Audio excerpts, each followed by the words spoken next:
I debuted this talk last week and at a Java group, and I went on for an hour and a half. So it should be interesting to try to get this in 45 minutes. But in any event, the inspiration for this talk came from Steve Millage, who's the CEO at Payara.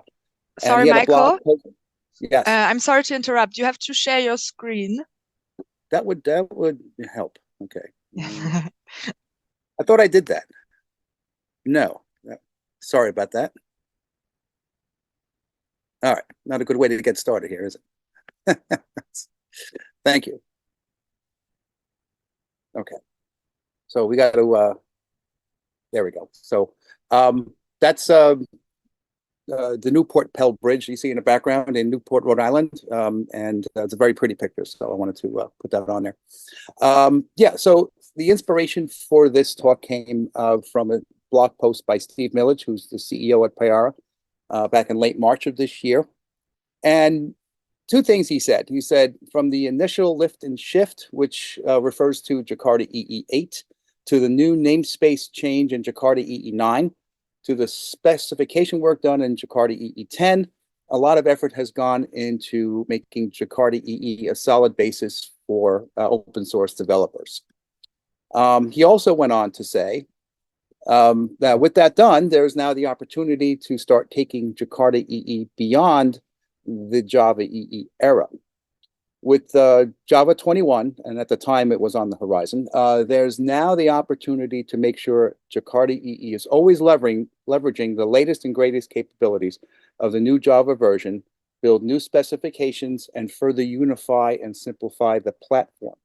And with that last part of that sentence, new specifications, you'll see that there are some new things happening that are going to be part of Jakarta EE 11. So hi, I'm Michael Redlich. I am a Java champion. I've been writing for InfoQ since 2016, and I'm currently the lead Java Q editor. I also started some work with Payara as a contract developer, advocate, and tech writer. I'm the director of the Garden State Java user group, which has been in existence since 2001, although was rebranded in 2020 as the Garden State Java Group. I've been serving on the leadership council of the Jakarta EE ambassadors since, I want to say, 2018, and I'm a committer for the Jakarta NoSQL and Jakarta data specifications. And by the way, I retired from ExxonMobil after 33 and a half years of service back in June. So everything you see above is what I do full time.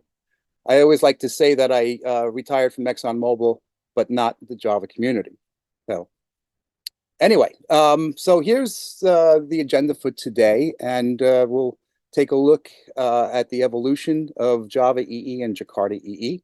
We'll take a look at the profiles that make up the entire set of specifications, what's new in Jakarta E11, what the specifications that are planning for updates in Jakarta E11, and we'll go over just like maybe 3 or so of specifications with some demos that I have. All right, I have a poll here. I forgot to ask about setting up a Zoom poll. But if you want to put something in the chat about which one of these, will define you in terms of your familiarity or not so much familiarity with Jakarta EE, that would be good to know. So if you put that in the chat, maybe I can take a look at that later. So. All right, so let's take a look at how this evolved. This is a graph that Reza Rahman has provided, and it's quite nice, and it really captures the entire history, of Java EE and Jakarta EE. So at the very beginning, and hopefully some of you have been around like me, JPE is the Java Professional Edition, which was the original name for Java EE. And then you may already know too that before Java EE, it was J2EE, and you see the versions there, 1.2, 1.3, and so on. And then, so those came out December of 1999, that's version 1.2, 1.3 in September of 2001, 1.4 in November of 2003. Then things changed. So the corresponding, SE versions also changed with Java EE 5 and Java SE 5, upon which Enterprise Edition was based. Right? And then, so that happened in May of 2006.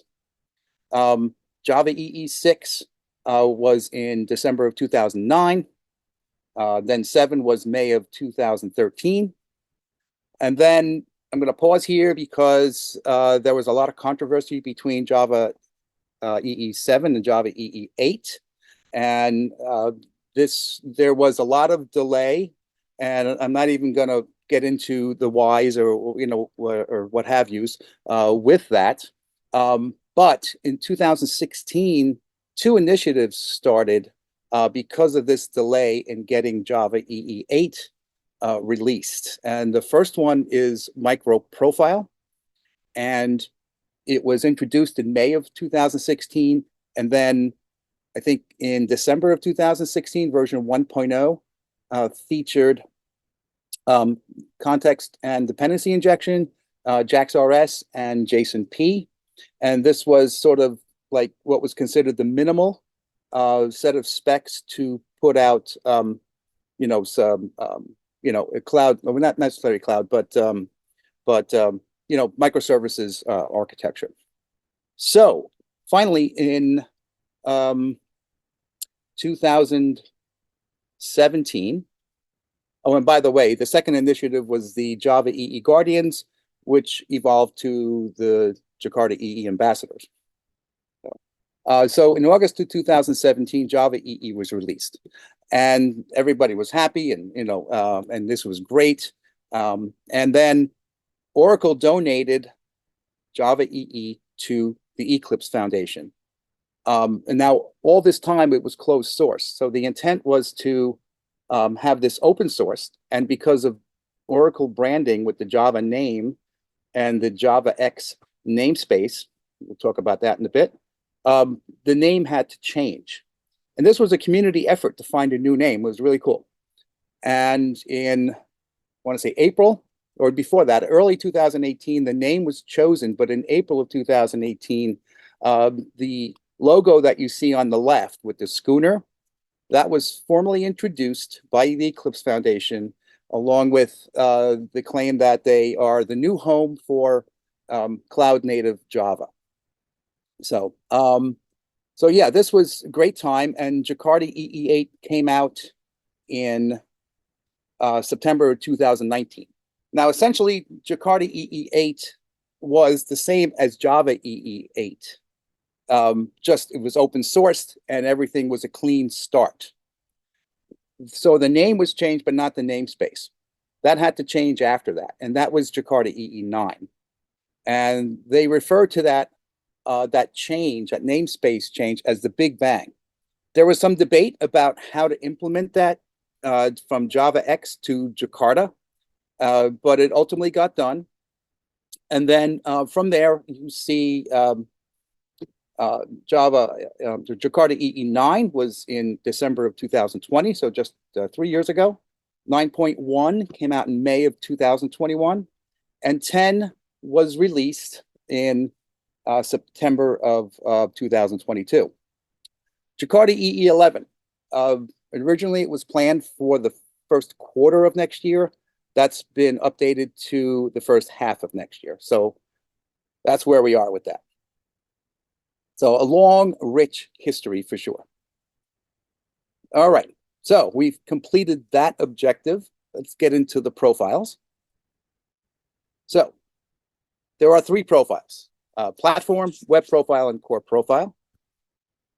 The platform itself is a standard for hosting all of the Jakarta EE applications. And by that, the ones that have been approved by the Jakarta EE working group. There are, at last count, 42 specs, but as you'll see, there are only about 30 of them that are part of the platform. Okay, so and these specifications have to be voted in by the working group. So there are certain, standards, as it were, or things you need to provide as a specification lead, and then from there it gets voted in or not, and we'll talk about that in a bit too. So here's the platform right here, and I mentioned about new specifications. Jakarta data was added to the platform just a few months ago, not quite. And this is exciting because this really only kicked off about a little over a year ago. And as I mentioned earlier, I'm one of the committers on Jakarta data. So it was really exciting for this to be accepted in the Jakarta EE 11 platform. The specs in blue are the ones that are updated, as you can see. And then, of course, the others are just the same. They'll remain the same as they are right now. The web profile is just a subset that contains web technologies, specifically targeted for obvious reasons, web applications. And this is the web profile. This is about 25. So each spec has to be voted into each of the different profiles as well. So as you see, Jakarta data is one of them. Okay, and last but not least is the core profile, and this is another subset that targets smaller runtimes for microservices and AOT compilation. And this was introduced in Jakarta EE 10, so it's only been available for a year. Okay, and then this is the core profile here. I think there's 7 of them there, and so. So yeah, we'll talk about some of this stuff here. So, all right. Are there any questions at the moment? I might be going a bit fast. Oh. Okay. So what's new? All right. So the timeline is for the first milestone to be released, I think 2 weeks from today. I believe if I did my math correctly. That's December 5th. And that date corresponds to the Jakarta 1 virtual live stream conference.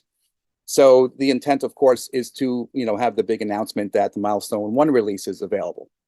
And with that, this is basically, spec leads need to provide the API itself, the specification documentations, but at this time, they don't necessarily have to have a compatible implementation just yet. So that'll probably happen in the next one.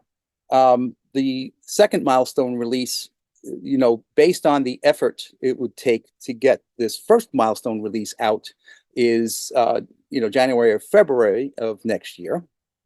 And then the final release, as I mentioned, is in June or July, so the first half. So new specifications, I mentioned Jakarta data, but there's another one here. I'm actually going to talk a bit about that one. This microprofile JWT bridge. There is a microprofile JWT authentication specification. Okay, so and then this will talk about doing this in Jakarta security apps. All right. There's also a removal of the legacy managed bean annotation. This was around in the early days. These are container managed objects, all right, that support basic services such as resource injection and life cycle callbacks and et cetera. But over the years, context and dependency injection, or CDI, was actually more of the preferred method to accomplish the same thing. Also, too, the security manager, which was deprecated in JDK 17, mainly due because for many years, security manager has not been a primary means of securing client-side Java. And it was, barely used too. And then this was documented in JEP 411, which is the deprecation of the security manager for ultimate removal. And this was released in JDK 17. So it still has not been removed. So, but for Jakarta EE 11, any references to that will go away. All right. some other things here. JPMS requirements on the platform. And there's been some debate about, JPMS and the use of the module-info class files, that are not standard, portable, may change without notice, et cetera, et cetera. So the bottom line is vendors are free to create their own API that pass the signature test, but include no JPMS module-info class files. So basically it says, I guess you can, be a buyer beware type of thing, right? So for lack of a better way of describing that. CDI Lite. And I got clarification on this because I've seen references to it and I never really fully understood. There is, I don't know how the name came about, but apparently there's no such thing as CDI Lite, but there's CDI itself. They're going to split out the integration part of the specification text into a separate specification document. And I understand this will solve circular dependency issues. So that's the issue. That's the thing there. Jakarta validation. This, I think, is still listed as Jakarta Bean validation. There is an effort to change that name. But then Jakarta validation will support, records, the Java records. And the same thing with Jakarta persistence. And obviously, Jakarta concurrency will support virtual threads, as was a final feature in JDK 21, which was released in September. All right, RESTful web services, improved integration with Jakarta CDI and Jakarta security. And then Jakarta security itself, APIs for authorization themes, and those kinds of things. There are many ways you can have Jakarta security, like identity stores and OIDC, those kinds of things. And then microprofile JWT and Jakarta security, which I will get into in a bit. Okay. Ooh. All right. I see there's 4 comments, but I don't know if there's questions in there. All right. Updated specs. Well, so you saw the graphs earlier, but I just list them here. So with their new version numbers here. So that's. By the way, these slides are already available. There were some minor tweaks, but I'll try to get that up as soon as possible. But pretty much the same content. All right. All right. So for the next half hour, or not quite, I don't know. Everybody's awake, I hope, and we can move forward. Let's see if I can see the chat. No, I can't because I'm sharing the screen. Okay. I hope everybody know who this is. So, but all right. All right. So here's the bridge. Wait, okay, there we go. All right. So this bridge here is a collaboration between Jakarta EE and Microprofile working groups. And there was some discussion earlier this summer about Jakarta security, probably, if I remember correctly, taking over Microprofile JWT. But instead, there was a small group of people that talked about this, and they came up with this this bridge specification. And the idea behind this is to eliminate duplication of effort and circular dependencies. So as you can see the interoperability in the image below, you can see both will work together on that. It was decided that this specification will be in the microprofile standalone specifications, and I'll show you what that means in a minute. And some of the work is to move the optional section of microprofile JWT authentication to the new bridge specification together with the TCKs. So that's the first. Now, this is a real work in progress. And when I show you my example, I'll explain why. And just to give you a quick overview, Microprofile 6.1 just came out about a month ago. And you can see the standalone specs on the right-hand side. And ultimately, that bridge will be in that group. So on the left is what, I refer to as the core specifications. And you can tell by, things like fault tolerance and health and config and all that. And this is all related to building cloud native applications. All right, so let's look at. Now, again, I mentioned, and this GitHub repository is current. It's available for you. So everything evolves around a new, I hope you all can see that, a new annotation with this nice short name as JWT Authentication Mechanism Definition. And in order to get this to compile, I had to come up with my own annotations to match what in the application is. I should have showed that first. Okay. All right. So here is the annotation. And then it has all these parameters inside it. Now, all these, if you look at the GitHub repository, they don't exist yet. So that's why I came up with my own, whether they're the correct ones or ultimately going to be the correct ones or not. I just wanted it to compile. All right. And I should go ahead and actually contribute this and see who, if anybody complained. But that's the idea. And then this is a Jakarta security, the Jakarta security application with this annotation around it. And that's the intent. Now, of course, these are existing annotations, for declaring roles and, things like this, right?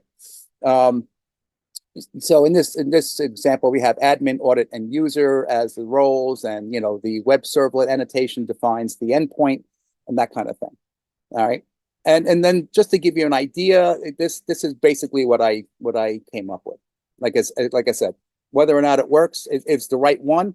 I've been attending the meetings on this on a somewhat regular basis, but and the identity store, basically, obviously you don't want to do this in production. It has my name and my password as password, and then I have admin and audit privileges. So let's see how this works. So so this it does compile. I have let's see. I can move this out of the way. Go to here. There we go. All right, so I'm running Payara Cloud. And this is Payara Cloud was introduced earlier this year. There is a 15-day free trial for organizations to try it out. And so you're getting a live demo of this. And here's my my demo. Okay. Okay. So all these apps, by the way, if you look at the GitHub repo, there's a landing page, and then I have the links built in to the what I call the main application. So here's the link when you actually deploy an app.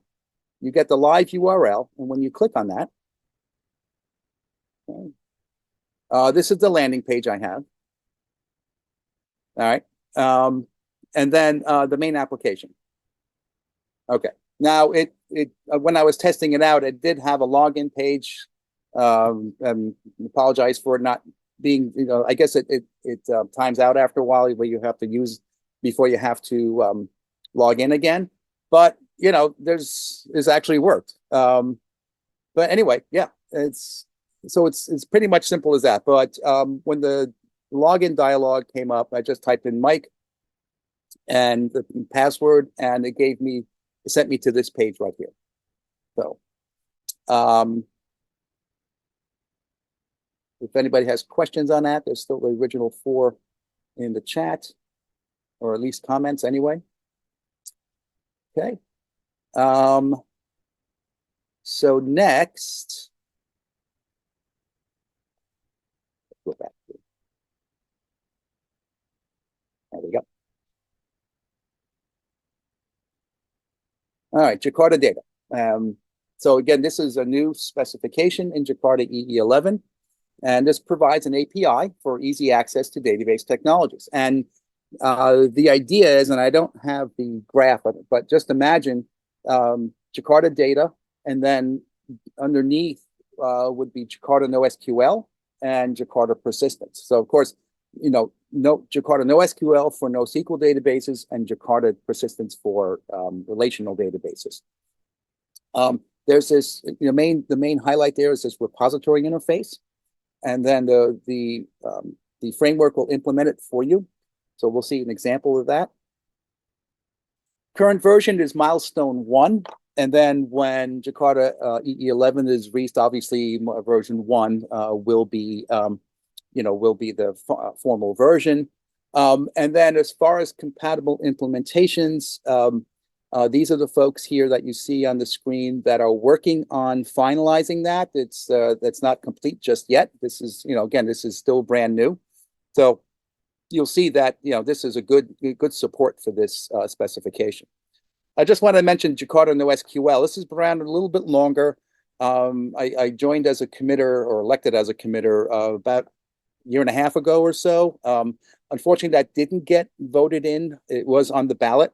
And along with Jakarta MVC for model view controller, that was another one that did not get elected into Jakarta EE11. So hopefully for version 12, and then in the meantime, we'll still continue working on those, at least for me, Jakarta NoSQL.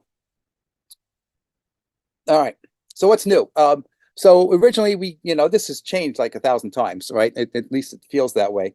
There always was a CRUD repository from the beginning, and then data repository, and then we came up with this basic repository just to move some of the basic methods to this new interface.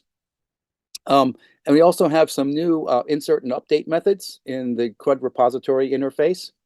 And then for ultimately, once something gets implemented, we can use these new annotations for insert, update, delete, and save. And so we'll talk about that next. So when you go to this, there's a lot of stuff in this one. And by the way, I've been playing around with some other specs that weren't being updated and all that, so just to play around with them. But but I've been focused on these main ones at the moment. So I'm a big craft beer guy. All right, so so I have a beer app. I also have, I was introduced to this Faker, Java Faker library, which actually generates different topics or for databases. It's kind of cool. But I have an existing beer database that is here, BeersDB, and it has 2 collections, a beer and a brewer. Okay, so we'll play with that. And let's see. And I knew I forgot to add something here. So, all right. So these are different POJOs, for interest of time, I won't get into it, but it basically, won't get into it too much. But it stores, oh, and by the way, yes, this is important. So these are the annotations for entity, column, and ID, but you noticed it's NoSQL because we are working with a NoSQL database. So we're going to store all these things here, as you see here, the ID, the name, the beer type, which is an enum that I have in a separate file, the brewer ID, and the alcohol by volume, or ABV. And the same thing for brewer, the exact same thing. In here, though, you'll see references to now Jakarta data. All right. So we have here annotations, query, repository, and param, and then pageable repository. So we're going to have a beer repository that'll extend that. And it takes a beer and an integer. And you have your regular find by methods defined in pageable repository, and which I think is off of basic repository, if I'm not mistaken. But you can actually create your own now, tailored to your database. So we're going to find a beer by name, we're going to find a beer by brewer ID, and all these other things. And we can do a named parameter using the query annotation and the param annotation. Now, notice here, this looks very much like relational, SQL, SQL, regular SQL. Yeah, this works, and I have to test it again. But when I did like the capital uppercase select and uppercase from, the application blew up. But so I think it's case sensitive. Somebody last week at the Philly Java group found something to the contrary. So anyway, but this works, and we're not going to mess with it, right? So you can do that. All right, and the same thing with Brewer repository. So you can delete by ID and things like this. All right. So the main action happens here, and I apologize for not having a a REST app on this. This is purely command line. Let's run it here first, and okay. So in the end, let's just do a clean compile and exec. All right.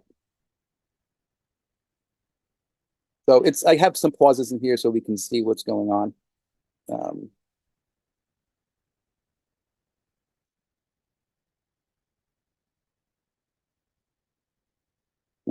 So far so good.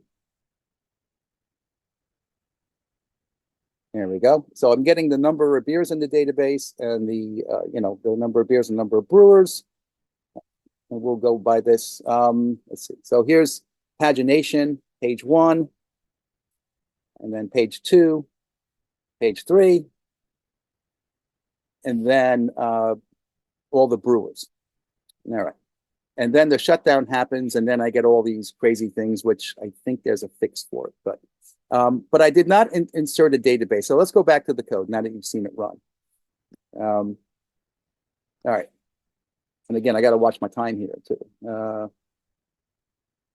right. So everything happens here. First of all, we're going to use a container to run in JavaEE, right? So we will create a new instance of for a container of SE container, and then we'll create our instances of the beer repository and brewer repository, and then you can start using these things. You can do this the count method. You can get for the number of beers as you saw, right?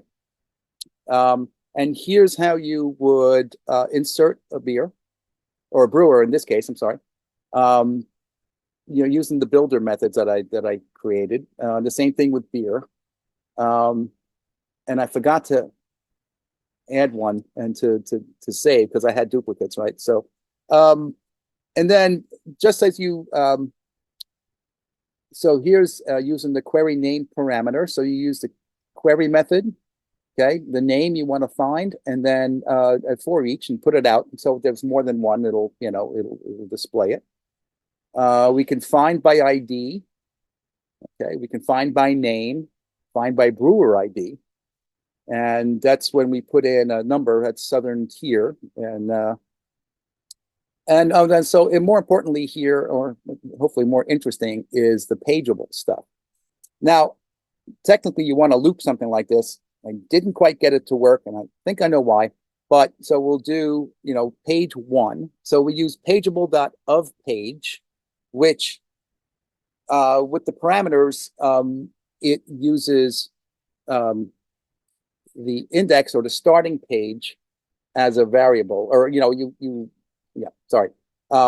specify the variable in this case, and then the maximum number is 10. So that's why you saw 10 in that, for each one of those, right? And then you use the find all. So here's page, and then you pass in page, and then you do a for each. Now, then you do your page 2, your second page gets passed into here because that's page.next. You get the next page.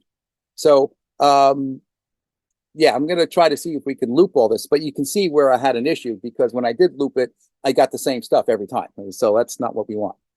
And then there's the of size. Of size method starts at page 1, and you say how many elements or how many you want in your page. In this case, I put 40, and then we got the whole list of brewers in this case, right? And do a find all. So, and then you can delete by ID right here and pass it a number, and then I'm working on doing an update. All right. So that's available for you to experiment with it, and if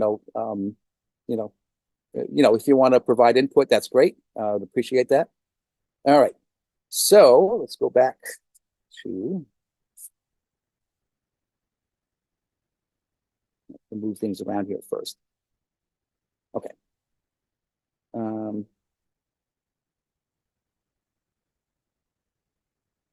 right.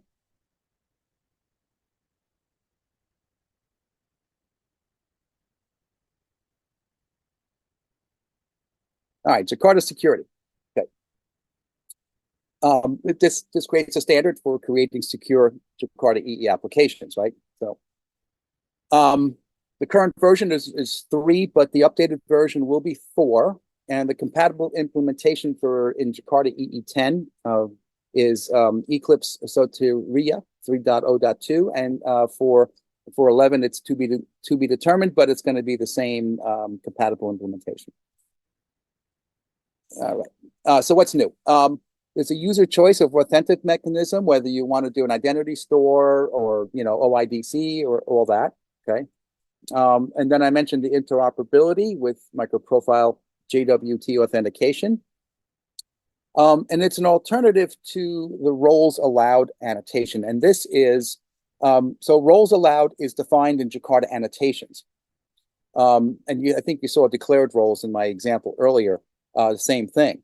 But there are no interceptors in that particular definition of that roles allowed annotation. So that's the intent, is to provide its own definition with interceptor, So and then references to security manager have been removed as well. All right, let's see. Let's run our security demo.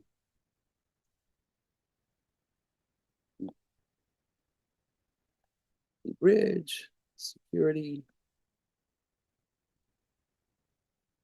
Okay, and let's start the landing page. It's right here. And by the way, when using Pyar Cloud, it's just as simple as creating a new namespace and just uploading a WAR file. So and there's a lot more to it as well. All right. So this is security, right? So the main application. Oh, the same thing. Now it is a different. It's just consistent. It is a different. And again, it didn't. So we'll have to just show it. Security source. Okay.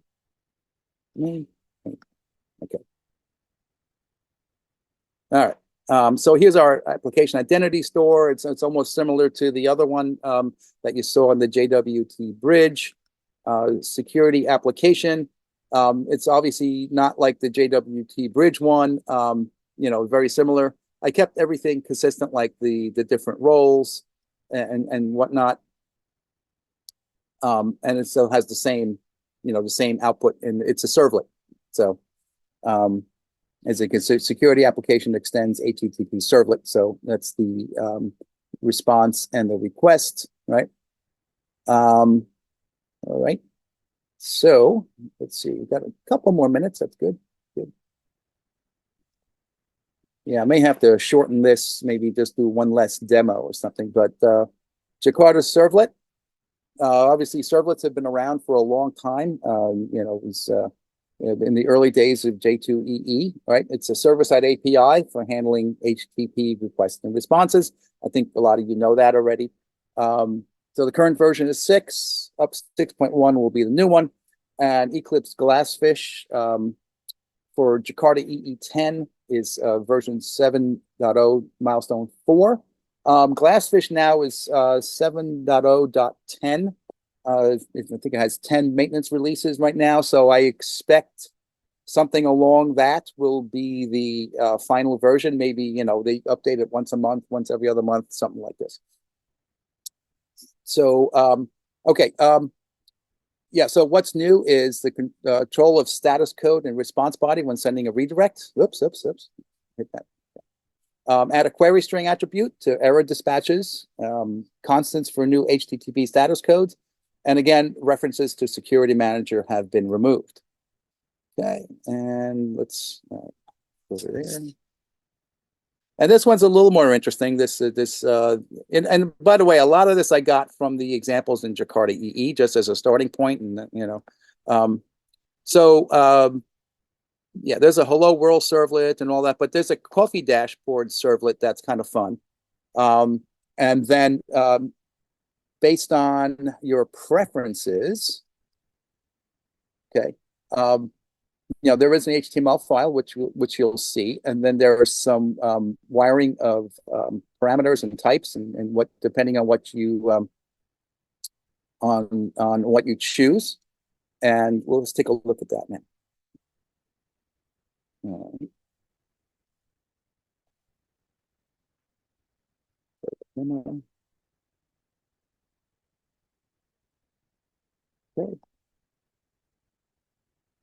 All right, so this landing page is a bit different. You can see that there's servlet examples here. You can have there's a part of it is a basic REST application that will say, hello, Mike. Nothing too exciting. Oops, gotta go back. All right. All right, so here's the coffee shop right here, preferences. So it comes up with a small page, and you can choose your coffee preferences. So let's choose two of them. Let's choose black and cold brew. When you hit submit, then the other endpoint gets invoked, and it has the text you saw in that one Java file right here.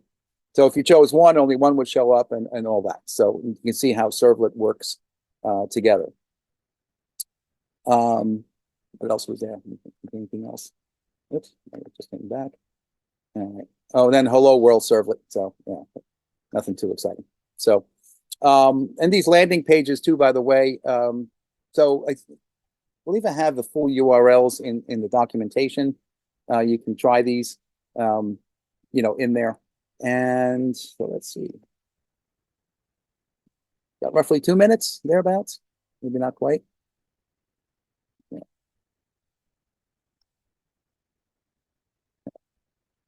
So we finished all that. If you want to get involved, contribute. And one of the things, I think it's a myth that developers who want to contribute think they have to develop or contribute source code. That's not true. Documentation is always welcome. So if you see an error in something or something not quite right, I fixed something in Micronaut one time, which was just a shell script, and it didn't work. And then I, did the usual process of pull requests and whatnot, and they accepted it, right? If you're already a seasoned Jakarta EE developer and you want to share your own, go to a Java user group, and say, come to me and say, hey, Mike, I want to present over at the Garden State Java user group. That'll be awesome. So, just some acknowledgments. Of course, Steve Millage, David Blevins at Tommy Tribe, Otavio Santana. He's the spec lead for both NoSQL and data. And then working with Adam Yoho at IBM for the JWT bridge. And so these folks were very helpful in, so this is my contact info. You can find, now my redlich.net is a bit outdated. I have to say I do have a corresponding newer version that I've been working on, and it just, time is just to get it out there. But it does work. Yeah, if you go here, you can find all these resources. And with that, it's too early for me to start one of these, but, as the old saying goes, it's 5 o'clock somewhere. So thank you very much. I appreciate you guys being here. I don't know about, I see a number of things in chat. Maybe I'll stop sharing, and if I can actually get my mouse up there. Let's see. Get that. There we go. All right. Thank you for your insights. I think we have one question in the chat. What will be the future of old EGBs in Jakarta EE? Yes, and it looks like that is going away. Yeah, just for the, that's, I mean, enterprise Java means, had its day. I get that, right? It's, and if I remember correctly, the emergence of Spring was because of the complexity of EJBs. And I remember starting to study them back in the day, and it was rough, So, oh, Marcus, thank you, Marcus. Yeah. Have somebody who's a JEE expert. Okay. Didn't take the leap yet. Okay. Still use Java EE 7. Wow. And then we're going to migrate. No, that's awesome. Isidore, thank you. Max, how you doing? All right, thanks for being here. So, yeah, so that's the only question. Wow, it's yeah, it's a shame, that things do evolve and new things take place, technology evolves and stuff like that. So.